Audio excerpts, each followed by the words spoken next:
It's your daily dose of Donna. Welcome to the show. Today is Tuesday, September 19th. And before I get into it, I need to address my sound from yesterday's show. And I want to explain a little bit. I hear you. I saw your comments. I was devastated. And let me just be honest. Sound on a podcast to me is so important that I've had to re-record entire episodes because of sound. The problem with yesterday is that I had clients back to back right after. And so I just put it online really fast and I didn't have anyone check it. I didn't get a chance to check it. And so today and starting today for the next few days, just to make sure, I do have someone that will be listening to the episodes and making sure that the sound quality is to par. And if it's not, you know what I'm doing? I'm doing this again. So I will not be touching my microphone. I did a little bit of a test earlier and it sounded good. These things happen. I want to remind you guys, this is just my own show. It's just me, myself, and I. It's just Donna. So I appreciate your patience. Thank you so much. And I'm so freaking bummed that happened. Like when I tell you there's no one that's more devastated about that than me, that I was just, ugh. Someone's asking on TikTok, clients, what do I do? I actually do help other entrepreneurs and creators build their own brands and podcasts specifically. So I have other clients that I help them start and launch their own podcasts and or start their own online presence with video coaching, etc. So I do a ton of stuff. But thank you guys for telling me and appreciate you being there and understanding. Before we get into today's episode, we have a huge episode because everyone is on pins and needles with the Shannon Beador stuff. And that's what we're going to be talking about to start today's episode. Before I get into it, just a reminder, I go live on TikTok and I post so much in my Instagram stories. So make sure you're following me at This Is Donna Bowling. Sorry, my voice is in and out and I don't know why, and it's driving me nuts. And then join the Facebook group, Daily Dose of Donna. Okay. We got a lot to talk about today. I'm going to give you a rundown of what I think we're going to cover depending on timing, but then we're going to go right into Shannon Beador because there's a lot of stuff that's come out. Shannon Beador. So today I want to talk about Shannon Beador. We're going to mention Kyle and Morgan. We're going to mention Dancing with the Stars. We're going to talk a little bit about Traitors season 2. We're going to talk a little bit, if time allows, for Ashton and Mila, and my thoughts on RHONY and Sister Wives from this week. So we've got a big show ahead of us. All right, Shannon Beador. As you guys know, yesterday I covered in detail that Shannon Beador got arrested for a DUI and a hit and run on Saturday, almost Sunday morning, Saturday night in Newport Beach. And as if that wasn't bad enough, we heard that the dog, Archie, the sweet golden retriever, was also in the car, which was just so scary to hear. Now, I'm not going to lie. All day long in my mind, when I heard she clipped a house, and I don't know how you guys felt about this, but in my mind, my assumption was that she turned the car and like maybe made a left turn and it was a skinny street and like hit something in the corner. I don't know. I literally just thought it was like whoopsie. Not that there's ever a whoopsie, but you know what I mean? This video that was released in the middle of the night by TMZ, which was a Ring camera footage, was so incredibly awful to watch that it seriously made me feel so sick because what you see is the speed at which Shannon Beador was driving. Now, you can see from the video, and I've driven through those streets. You know, I live in Los Angeles in the city, so I don't hang out in Newport Beach often, but I've been there enough to see that the streets are very, very skinny. They're very skinny streets, and they're two-way. The street that she did hit this house is a two-way street. However, it's a narrow street. And so every time you have a narrow street, you have to drive slowly. That's just like common sense. And then also it's a neighborhood, right? We're not on the highway. This accident was so intense. So essentially she's driving up one street and makes a really wide left turn fast. I don't know if she passed a stop sign or not, but she makes a wide left turn real fast. And because of that, she overshoots the left turn and smashes. This is not a clip. This is a smash into the house that happens to be right off the sidewalk. Now, I do need to take a moment because I had a TikTok that I talked about this yesterday. And on the TikTok, one of the comments was like, wow, those houses are way too close to the street. It's very dangerous to live there. And I was thinking, like, that's so funny that someone would actually think that this is the house's fault. Well, this is just the way some streets are. Beach towns. Beach towns don't have big yards. They are pretty close to the street and the sidewalk. It's usually like sidewalk, house. And when I tell you she's a foot from a front door, and worse than that, what you see from the video is how close she is to actual pedestrians. So there's pedestrians because she's on the corner of Newport Boulevard, I believe, which is a pretty busy street. Yes, it's midnight, but people are out and about, restaurants, whatnot. I don't know exactly where she was in terms of walking, like if there was a lot of people walking, but there was two people literally on the corner standing there. They're the ones that ended up getting the pictures of her car that she pulled over. You guys, this was so close to being a severe tragedy, like a change your life for the rest of your life tragedy. Yesterday, I spoke in my video about how Tamra Judge called into her show, Two Teas in a Pod, with Teddy Mellencamp. And it looks like this call was made in the morning, right around when the story was released. This is what I thought was just really interesting. We know from listening to Jeff Lewis yesterday that he says Shannon called me yesterday, meaning Shannon called Jeff on Sunday, told Jeff about it. Jeff relayed the information, and maybe that's part of the reason why she called Jeff, because she knew that the story was going to get out, and Jeff has a very, very big platform. But she told Jeff the story. She said she was ashamed. She said she was embarrassed. She said she was injured. I'm sure she felt like shit. And Jeff really, I love Jeff Lewis, but I'm going to call people out when I think they were wrong. And I don't think it's up to Jeff to decide you're an alcoholic or you're not, or you have a problem or you're not. But what I do believe Jeff didn't do, and maybe he didn't have all the details. Remember, this was before the video came out. He only heard just from Shannon and what he saw quickly on the news. Jeff basically justified it a little too much than I think he should have. Now, a lot of people have feelings about this because they know that Jeff is a big drinker himself, but Jeff is a very, very open Uber passenger. Like, he talks about Uber all the time. He takes an Uber wherever he goes. He always says he'd prefer Ubering. And even if he's not drinking, he says he prefers Ubering because he can work in the car. So Jeff minimized it, as I understand a friend would do. I wonder if he feels the same today. From what I heard, I don't think he said anything about it on today's show. I only heard a portion of today's show and I didn't hear him talk about it. But he did say that he didn't believe that she has a problem. He believes she's leaning too heavily on alcohol. He did say that this was a bad thing, but she's never been known to do this before. I'm going to go on a wild guess and assume she has, knowing her relationship with John Jansen. We're going to get into it. Okay. And I just want to be really clear. I have some information that I'm going to share today where it's not going to be great for Shannon. I'm not trying to pile on Shannon for all of you guys out there. I did get some comments like, leave her alone. She's going through enough.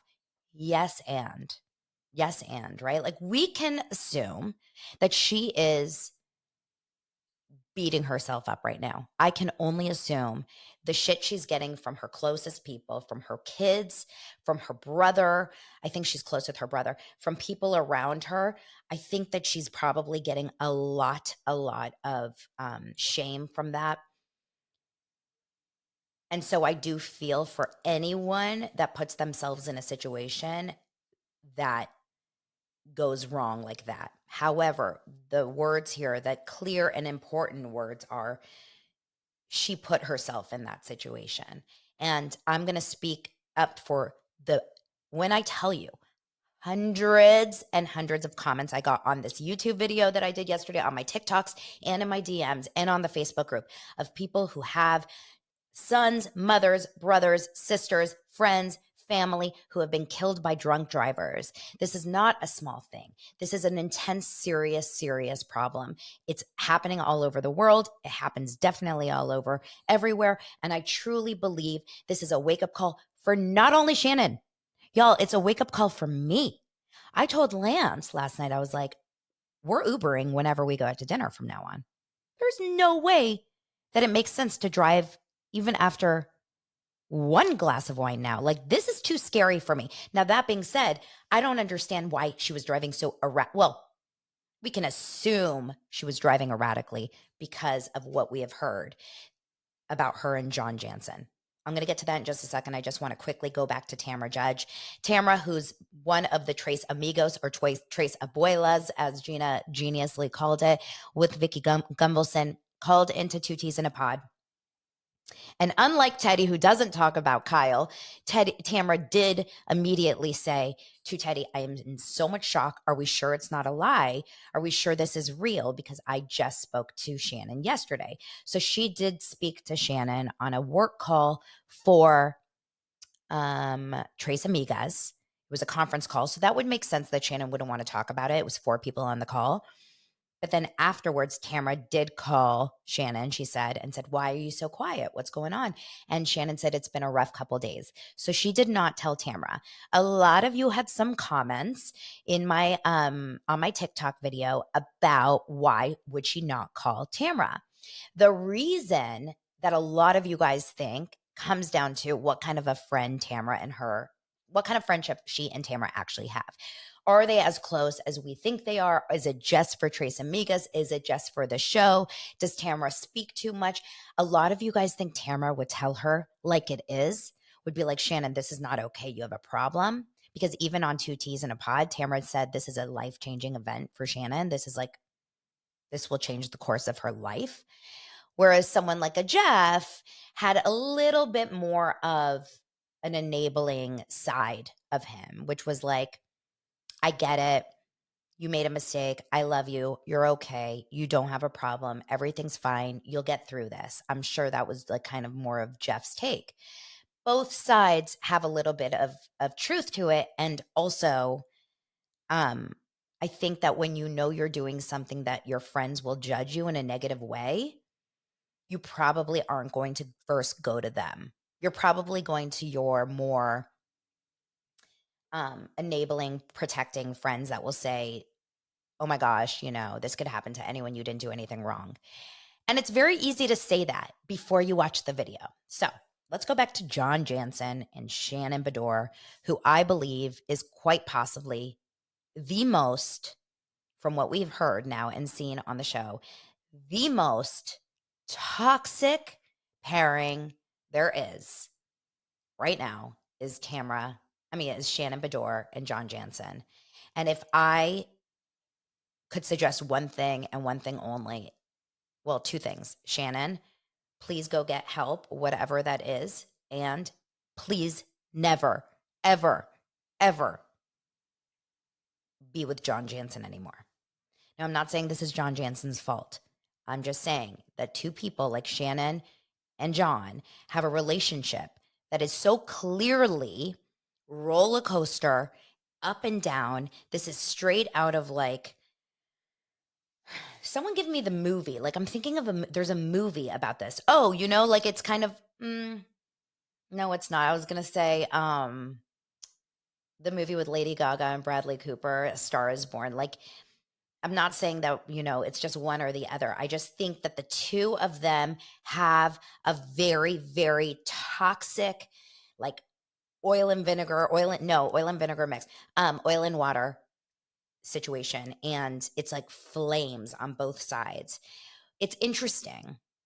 It's interesting to see their relationship kind of play out on the show, because Shannon was drinking when she was with her ex-husband, and we never heard David say that Shannon had a problem from what I remember. You guys tell me. Wow, there's over 400 people on TikTok watching. So you guys tell me right now if you believe that David ever said that Shannon had an issue with drinking. I don't remember that personally, but I haven't rewatched in a long time. Since Shannon broke up with her or divorced David, during their divorce, he did, someone said. There was many episodes and many moments that we've seen people mention her drinking. Shannon's drinking has been a conversation on the show, but never as much as this season.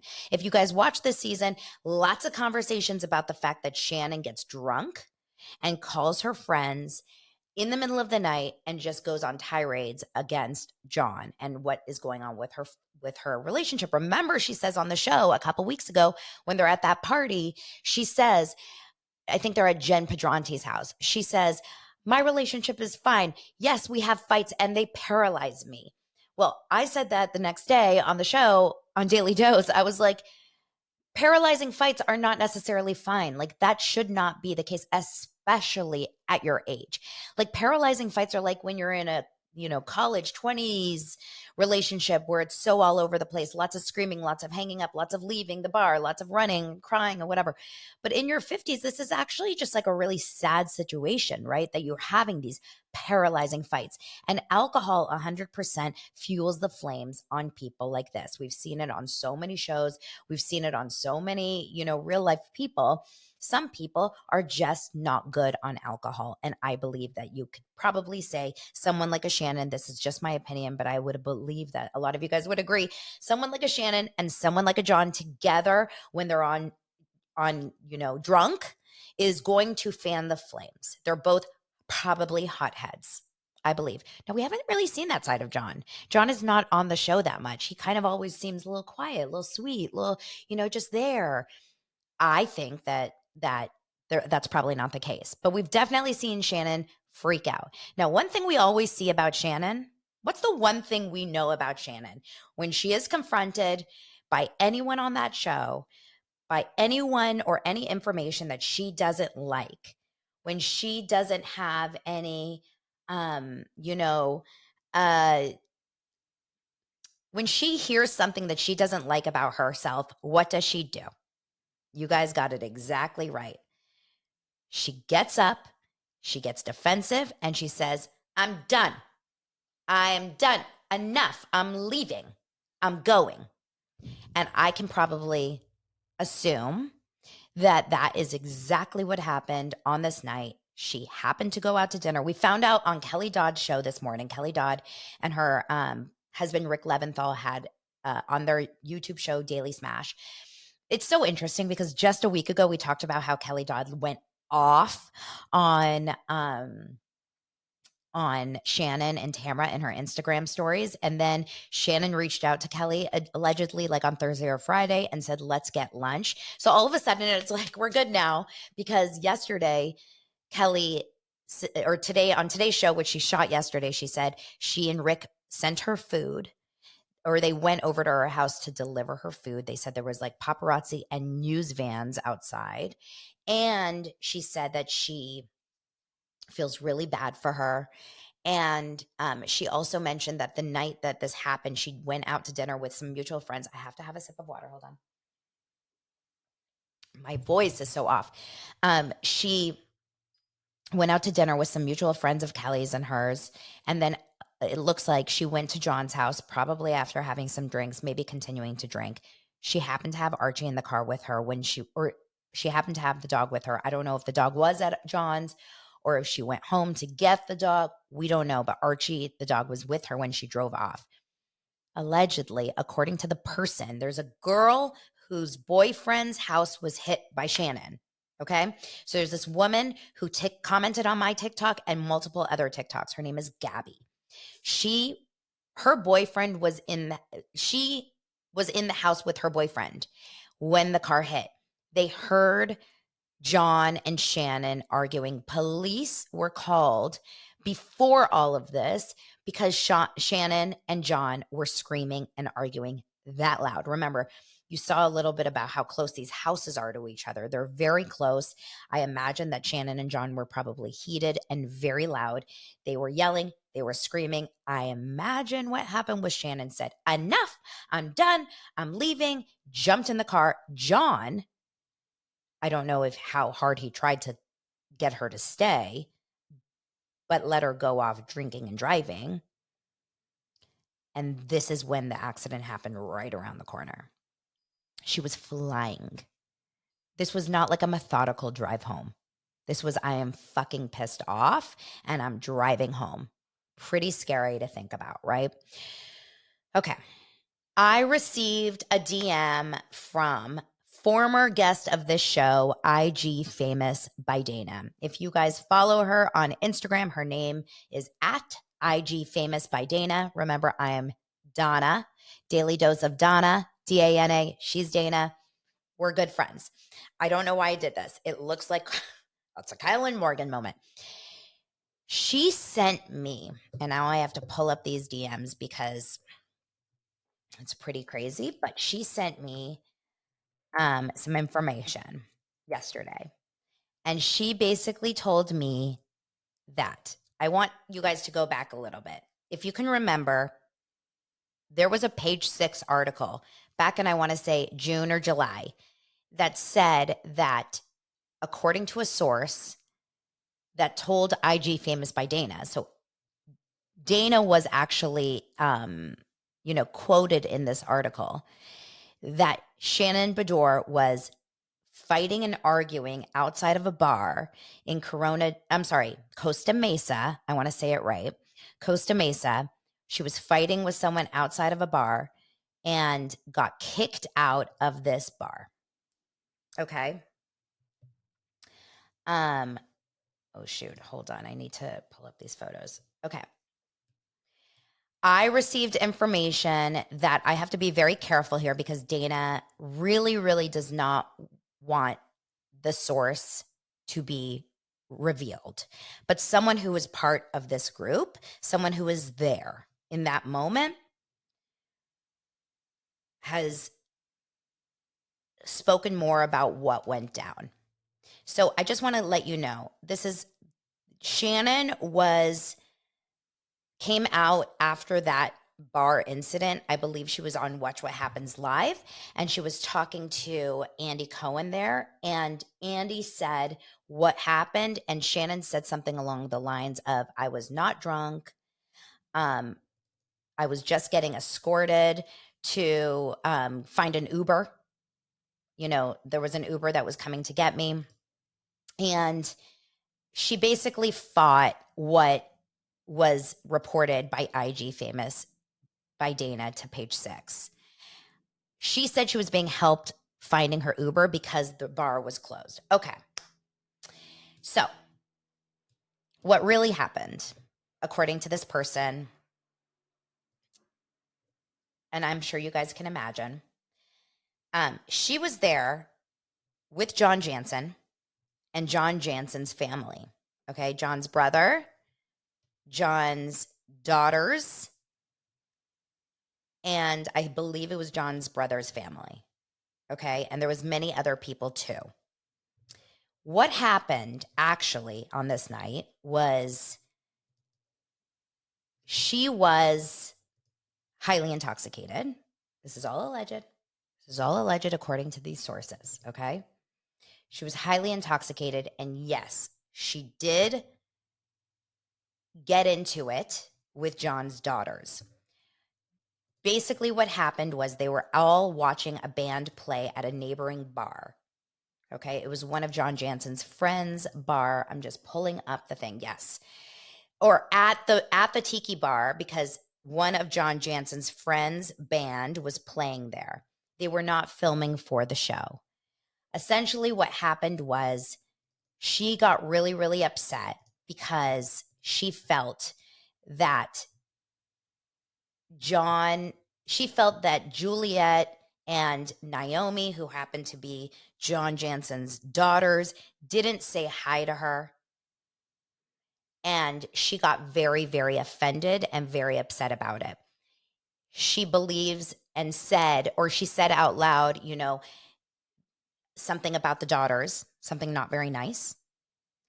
And the girls heard it and they said something back to her.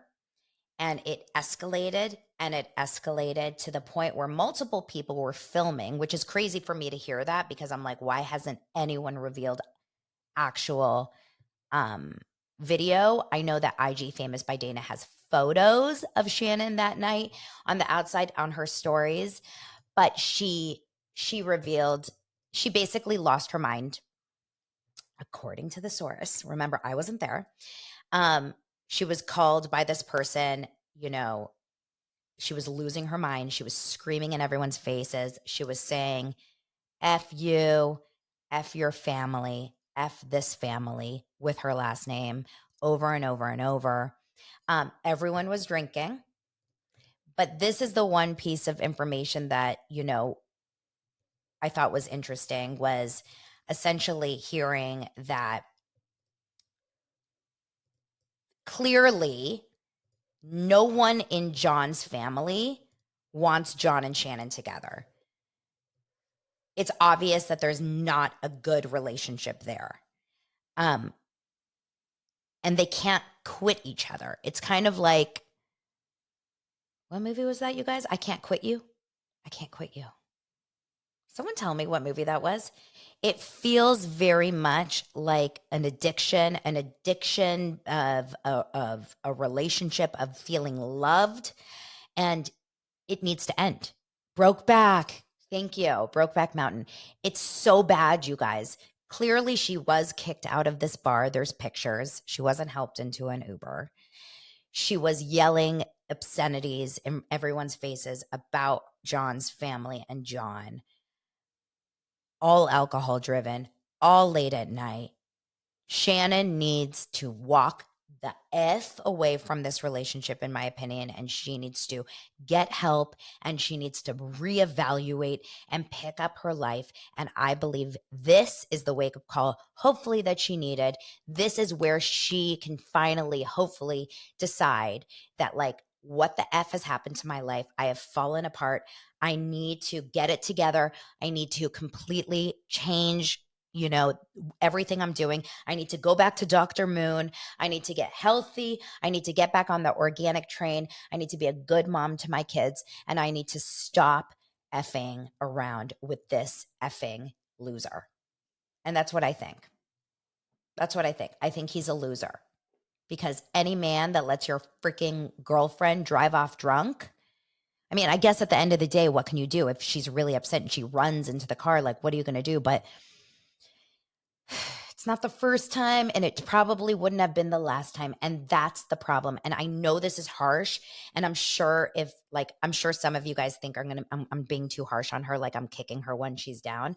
I don't believe that. She puts herself on a reality show. She opens herself up to this kind of criticism. And this was a public, dangerous situation. And if I did it, I would expect you guys to feel the same way about me and everyone else. And I can tell you this honestly, if my best friend drove drunk and did what she did after so many times being told you have an issue and this and this and that, like, this would be the come to Jesus moment, this would be the moment.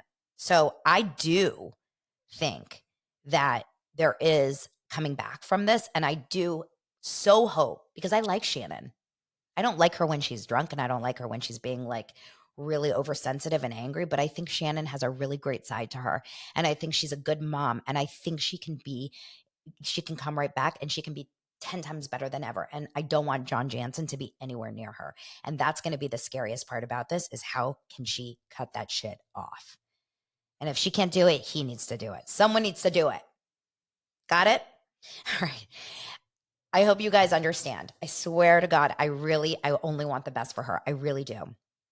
Okay, let's move on to the next story. Bethenny, let's talk for 2 seconds just to wrap this shit up about Bethenny. I don't want to talk about her anymore. I am so sick of talking about her, but I got so many DMs last night that she is now canceling herself. She's fighting with herself in her DMs. At this point, I do believe that Bethenny Frankel is walking around her house with a phone attached to her finger. She's gotten one of those wraps on her phone and everything. She's just talking to her phone. I don't even think she has a fiance anymore. Like, where is he?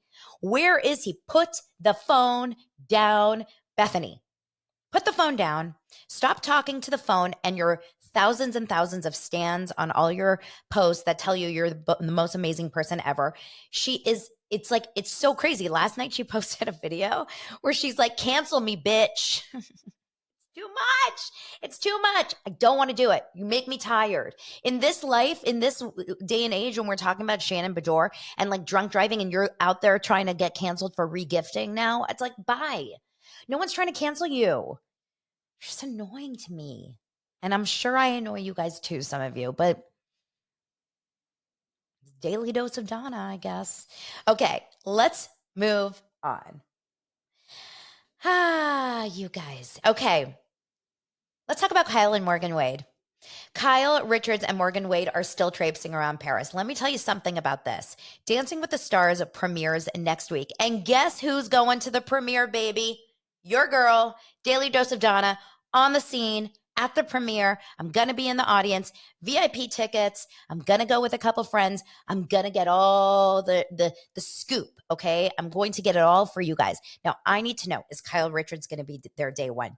She better be. If they want to kind of, show off this moment of like, everything's fine in our relationship, we're working on it, Kyle Richards better be there. She's got to get back from Paris soon, so she's not too jet lagged. My question is about Portia. Portia is, 15 years old. Like, does she mind that her mom is just gone for 2 or 3 weeks of her school year? Like, does anyone think that's a little odd? Either way, Morgan and Kyle are very happily walking through Paris, shopping, laughing. I haven't seen Kyle laugh like that in a long time. She looks happy. She looks good. Let them live. Let Mauricio and his teeth live. Absolutely. And, let's just like all be happy on whatever. I want to see Lisa Vanderpump at Dancing with. My dream guest for Ariana would be Lisa Vanderpump. I know Sheena's going to be there. Sheena's going to be there front and center, right? Katie Maloney will probably be there too. I want Kyle Richards to be on one side and Lisa Vanderpump on another. I want to see that. And then I want to see them do a dance off. Like bring it on. Wouldn't that be so amazing? Like Lisa's like, oh, I can do it. And then Ken comes in there and he's like, jacuzzi, jacuzzi, jacuzzi. And then Kyle's like, splits. It'll be so good. Okay, let's move on. The Traitors. I'm just going to have to mention this real fast. This is good, you guys. The Traitors season 2 looks phenomenal. If you guys remember, I got into The Traitors just recently with my kids. We went through season 1. We all loved it. It was so good. So this is who they have on the cast so far on season 2. If you guys are 42 years old, like me, I think that you guys are going to understand why this is so exciting. It's a lot of really, really good people. Number 1, we've got Beth from The Real World Venice Beach, season 2 of The Real World, if you guys remember. Did they call it Venice or did they call it Los Angeles? Well, either way, it was in Venice. Beth, hot mess Beth, okay? We have CT from The Real World in the Challenge. I have told you guys this before. CT is like my crush. I love Craig. I love Luke Galbranson from Summer House, and now I love CT too. Okay, CT is going to be on this.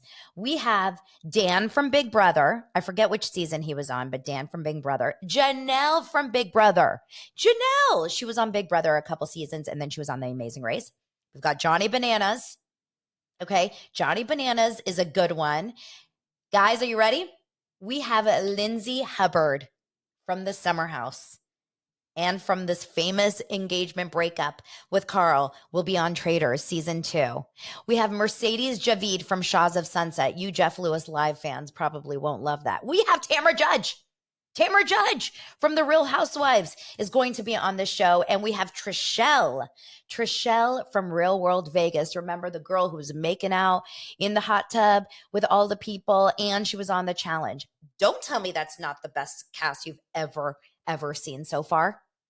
This is for Traitors season 2. It's a Peacock show. It has not yet announced its air date. I don't even know if they've shot it yet. I'm guessing no because of Lindsay Hubbard. Unless maybe they did. Is it possible they did already? I don't know. You guys tell me. I am so excited about this. Oh, Storm says, and Candy? Candy Barres? Okay, I didn't see that, so I'm not going to say that, but it's possible. Great, great cast. Super excited about that one. Ashton and Mila Kunis. All right, let's move on. Where are we at? Time-wise, where are we at? Ashton and Mila. Okay, 35 minutes. Let's go.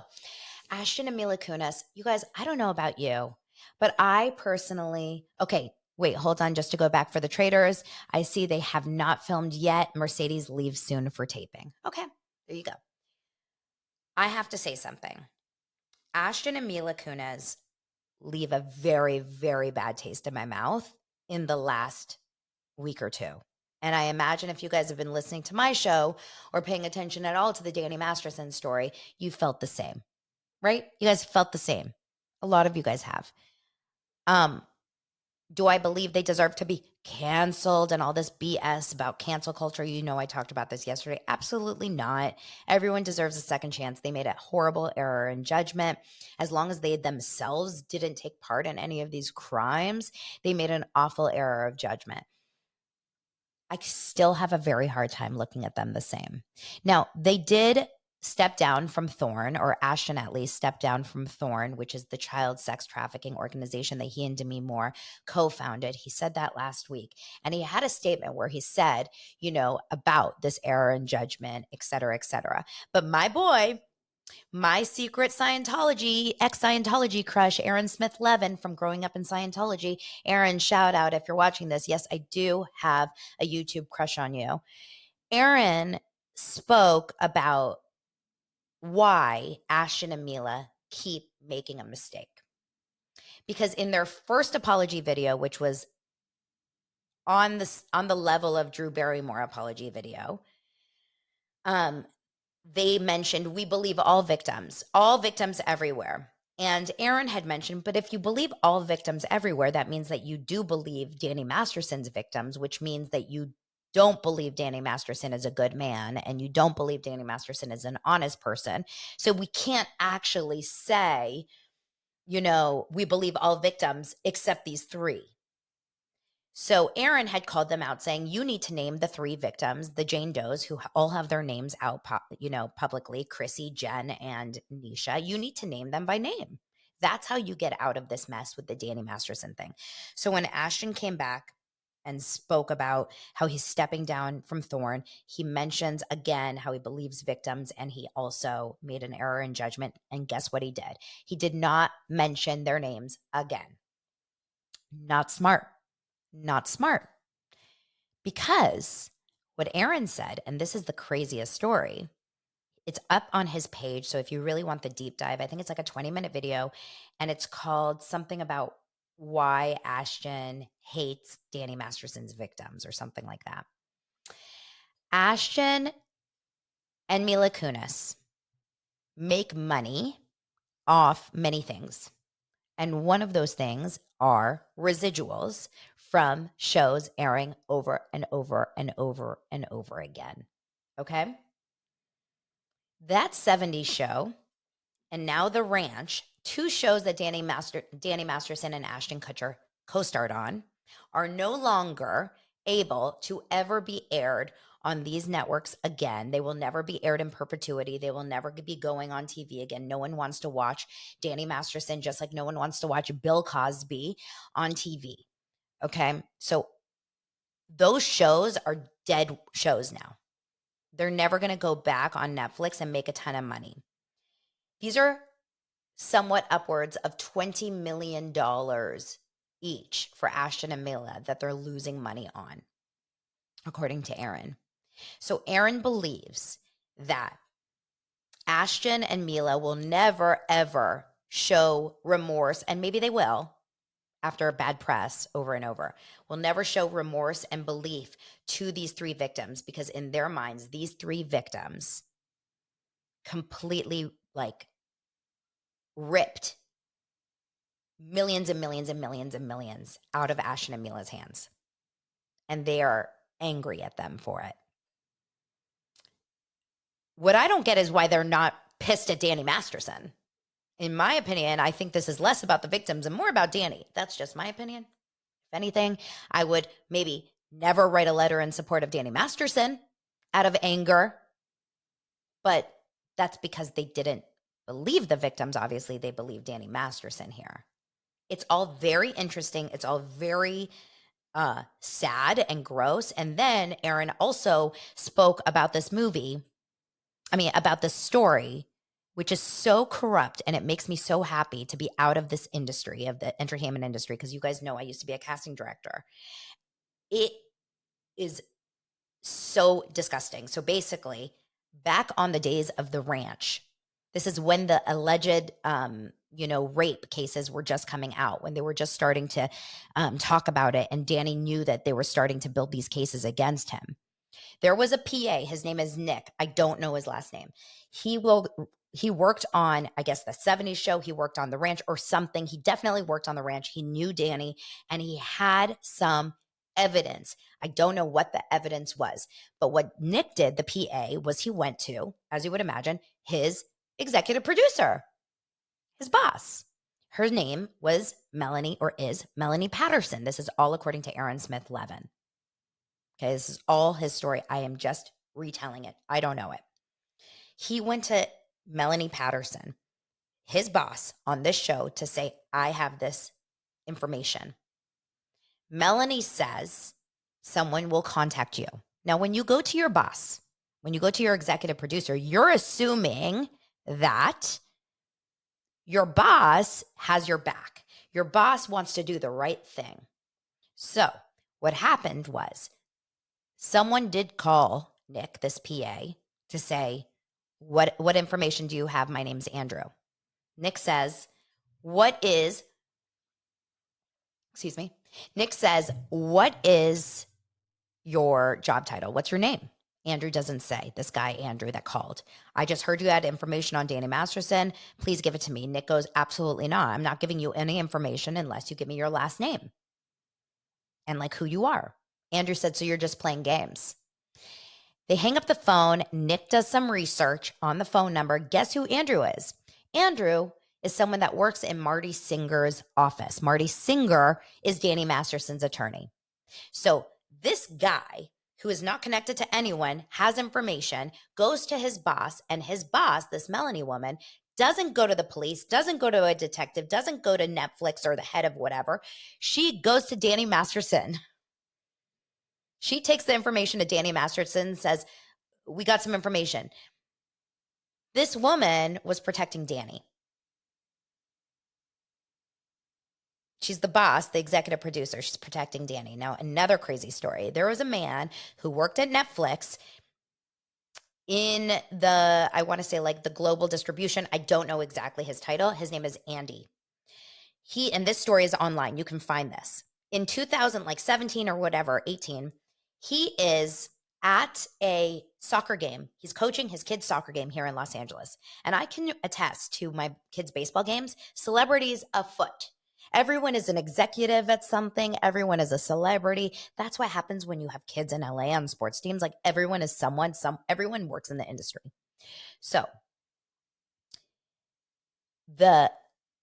one of the Jane Does sees this guy from Netflix who is coaching his kid's soccer game and goes up to him and says, what do you guys think about the whole Danny Masterson thing? This was before he got this was just when the charges were starting to kind of become a thing. He wasn't in jail. He wasn't arrested. And this guy, Andy, who worked for Netflix, which is their boss, right, on the show, said, yeah, we're not really doing anything about it. And this woman says, well, why not? And Andy says, we don't believe the women. Laughing it off. No big deal. Saturday morning soccer game. And the woman says, I am one of the women. Andy got fired from Netflix for that comment that he made on a soccer game. This just goes to show. And this is a generalization right now, you guys. But this just goes to show. The machine wants to protect the machine. It's where the money's coming from. to get rid of Danny Masterson on the ranch was such a huge, big deal that they just didn't believe the women. Of course. Why would you believe the victims, right? Unbelievable. Anyway, I got all that information from Aaron Smith-Levin at Growing Up in Scientology. His YouTube channel is incredible. He is my secret crush. Well, no longer secret. I've told Lance about it. Lance knows. Like we're talking about it. It's just a thing in our house. So just kidding. I love his content. He's incredible. He's so good at his delivery. Okay. Any other stories before we go from this 45-minute? Oh, let's just do like a 2-minute or on Sister Wives and RHONY. Sister Wives. All I can tell you is one thing. Everyone's been looking at Cody as the villain. Everyone thinks Cody is the villain. Like, do you see how I'm doing that with my hands? Because the hair? Everyone thinks Cody is the villain. Oh, he's the villain. But the villain, the real true villain of this show is Sob and Robin. Okay? Hold on. Let me get my eyebrows out. My eyebrows. Sob and Robin. Sob and Robin is the real... Literally, my Siri on my watch just searched Sob and Robin. Sob and Robin is the villain of this show. She is the gaslighter. She's the reason that they didn't spend Christmas together. She's the reason that, her kids think that everyone hates them. She's the reason that Cody never, ever went back to Janelle and her beanbag. She is the reason that none of them, are getting along. Robin broke that family. That is not alleged. Thank you, TikTok. That is not alleged. That is on authority. Okay, and then the final thing that I want to say is about RHONY. And you guys, this is an unpopular opinion because I do like Aaron. A lot of you guys don't like Aaron. A lot of you guys think Aaron is Miss Eeyore from RHONY. I'm telling you guys one thing. Aaron is a real person, in my opinion. She's effing annoyed at these women, as I would be too. She's annoyed at the fact that Sai is constantly complaining about food. She's annoyed that Brynn is trying to hook up with her husband. She's annoyed that, I'm trying to think of all the other things that happened, but many other things have happened. Now, in this last episode, I didn't think that Aaron and Sai were fair to Jessel at all. I thought Jessel was trying to open up. She doesn't have the best stories. She's trying really hard and they attacked her. That sucks. It really sucks when someone begs you to be open and vulnerable and then you just get attacked. So I felt for Jessel. I wonder what's going to happen in the upcoming episodes because we know Jessel and Aaron are sitting next to Andy on opposite sides. Aaron and Uba had this huge falling out in this episode, this big fight, because there was some sort of like a prank situation. Uba pushed Aaron into the pool, and then Aaron the next day found her phone because Uba left it in the car and then decided to hide it. Uba lost her goddamn shit. Okay? Uba lost her shit. And she really like went too far. She pulled sunglasses off Aaron's head. It was too much. I didn't appreciate that, although I do love Uba. Like, I'm going to give Uba a pass. Let's talk for 2 seconds about Jenna Lyons. Jenna Lyons is very controversial on my Facebook group. Lots of people, lots of you think Jenna Lyons is, not what we thought she would be. I'm going to say I find myself very torn with Jenna. There's times where I'm like, I love how grounded and real she is. I like how, normal she is about feeling uncomfortable about her body or just how not showy she is and this and that. And then the other part of me is like, why do you feel so nervous and anxious around these younger women or who are just kind of like all over the place? Like, you're a boss.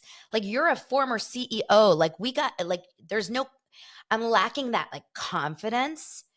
And so it makes me confused because what someone said in my Facebook group is like, she feels like she has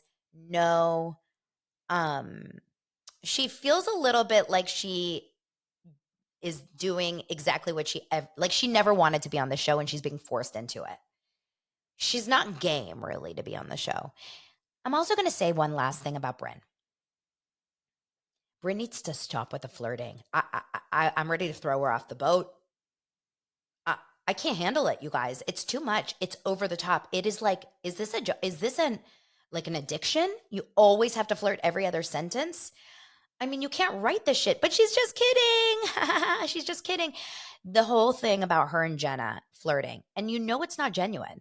Like, I would be down if she actually thought Jenna was hot and she wanted to flirt with her, but you know it's not genuine. It's just like an attention grabbing thing. The whole flirting with Aaron's husband was weird. The flirting with the trainer is weird. The flirting with the guy who works on the boat is weird. Enough. Stop flirting. It's weird. Someone said, stop hating. Bryn flirts with plants. I find it annoying. I don't want to see her flirting with everything. I think there's so much more to her. And it feels, just from seeing those episodes where she's talked about her history and her childhood and stuff, like, she is a likable person. And it feels like she almost has this need to like overcompensate with this flirty personality. So anyway, that's my opinion. That's my opinion. We will keep you posted. I'll keep you posted on Shannon, on any of these updated stories. Of course, tonight, I believe, what's on tonight? I think Southern Charm is on tonight. We'll talk tomorrow. We'll have more to share. Tomorrow is my Patreon episode. Once a week, I release an extra fun Patreon episode. It's called Your Double Dose. It's really great and fun and very behind the scenesy. And that is that. You guys, I will see you tomorrow. Thank you so much, dosers, for this extra long daily dose of Donna. Hopefully the sound was okay. Oh, I'm nervous about the sound.